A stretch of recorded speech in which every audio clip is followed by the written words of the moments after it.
네, 안녕하세요. 오늘은 오랜만에 TDF에 대해서 좀 말씀을 드릴게요. TDF는 여기도 써 있지만 연금저축으로 많이 가입을 하시는데요. TDF가 어떻게 보면 흔하실 수도 있고, 글쎄요, 너무 많은 상품이 있어서 헷갈릴 수도 있어서 왜 그럼 TDF가 과연 유리하고 나름 합리적인 대안인가에 대해서 먼저 말씀을 드려보겠습니다.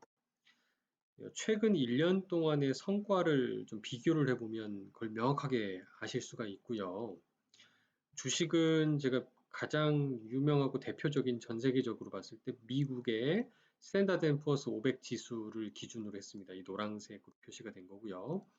TDF는 빈티지라 그래서 여러분이 예상 은퇴 시점에 맞춰서 숫자가 매겨져 있습니다. 그래서 2020년에 은퇴하시는 분들에게 적합하다고 추천드리는 2020, 2025년용이 있고요. 2030, 2035, 2045, 최근에는 2050도 만들어지고 있죠.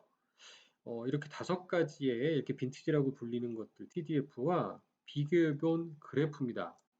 제가 굳이 설명을 드리지 않아도 어떤 말씀인지 대략적으로 눈치를 채는 분들도 있으실 거예요. 1년이 지난 시점에 현 시점에서 가장 높은 수익률을 기록하는 것은 당연히 주식일 겁니다.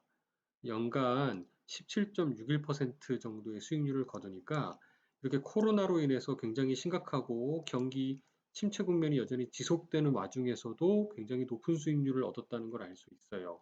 이외에 제가 소개해드리는 뭐 중국의 심천이 될 수도 있고 미국의 4차 산업펀드들이 될 수 있고 이런 것들은 더 높은 수익률을 기록하고 있는 상황입니다. 하지만 우리가 연금을 투자할 때는 조금 다른 컨셉이지요. 나는 돈을 써야 되는 시점이 여러분마다 다 다릅니다. 어떤 분은 진짜 2030년 이후에 2035년 뒤에 은퇴하시는 굉장히 젊으신 분들도 계실 거고요. 거의 은퇴가 임박하신 선배님들도 계실 거예요. 그렇기 때문에 그 니즈가 목표하는 그 위험의 크기가 서로 다르다는 겁니다. 그래서 여기 보시면은 수익률도 조금씩 다 다르죠? 가장 작은 수익률은 6.04%를 기록한 2020입니다. 그리고 그 다음이 2025고요. 2030, 2035, 2045. 신기하게도 숫자가 클수록 수익률이 높죠. 그렇죠? 근데 대신에 보면 수익을 얻기 위해서 그만큼 위험, 즉 폭락할 때 이 변동성도 커진다라는 게 키포인트입니다. 그래서 이거를 이제 전문 용어로 금융에서는 최대 하락률이라는 용어로 많이 설명을 드려요. 최고점으로부터 최저점까지 떨어졌을 때, 그래서 맥스 드로우다운이라고 해서 최대 하락률이라고 부르는데요.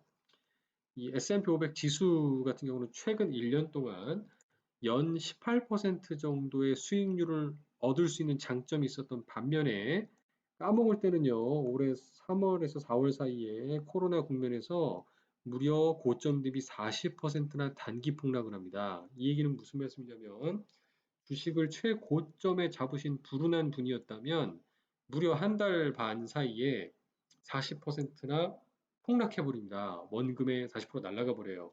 견디실 수 있는 분이 계실까요? 굉장히 패닉에 정말 멘붕이 올 겁니다. 근데 반면에 TDF는 어떠세요? 2020인 수익률은 가장 낮지만 가장 낮은 변동성을 가져오는 상품과 비교를 해보면 연 6%의 수익률을 기대할 수 있었는데 최대 하락폭은 마이너스 15%에 불과하다는 걸 아실 수가 있습니다. 그러니까 여기 보이시는 것처럼 18% 대신 6%니까 12% 정도를 포기하신 거죠. 대신 40에서 12% 빼면은 뭐 28%지만 실제로는 15%밖에 하락을 안 했으니까 이런 방어력 면에서는 그래도 조금은 마음 편한 투자를 하지 않았을까라는 거예요. 만약에 이 고점에 물린 분들이 와, 나는 원금이 한 번에 40%가 날라갔어. 어떻게 라고 걱정할 동안 여러분의 TDF도 손해는 나고 있었습니다. 제가 2월과 3월 달에도 언급을 해드렸지만 다행스럽게도 지나고 보니까 마이너스 15%로 방어를 한 거예요. 저는 우리의 연금 자산은 고수익도 중요하지만 제가 볼 때는 이런 방어력도 상당히 중요하다고 생각을 하기 때문에 TDF의 가치는 이런 방어력에서 나타난다는 부분을 꼭 기억해 주시고 무조건 좋은 수익률이 안 나오니까 TDF가 별로야라고 말씀하시는 그런 오해를 안 하셨으면 좋겠어요. 조금 디테일하게 그럼 어떻게 이렇게 변동성이 작아졌을까를 각 요 빈티지별로 한번 체크를 해보겠습니다. 요거는 일자가 빠졌는데 7월 말 기준으로 하나자산운용에서 정리해 주신 표거든요. 앞서 TDF의 빈티지인 2020부터 2045까지 나와 있습니다. 이제 답이 명확하죠. 요 숫자가 빈티지가 커질수록 주식 비중이 높습니다. 2020의 경우에는 35% 정도밖에 되지 않지만 2045로 가면 70, 한 2%가 넘죠. 이 얘기는 뭐예요?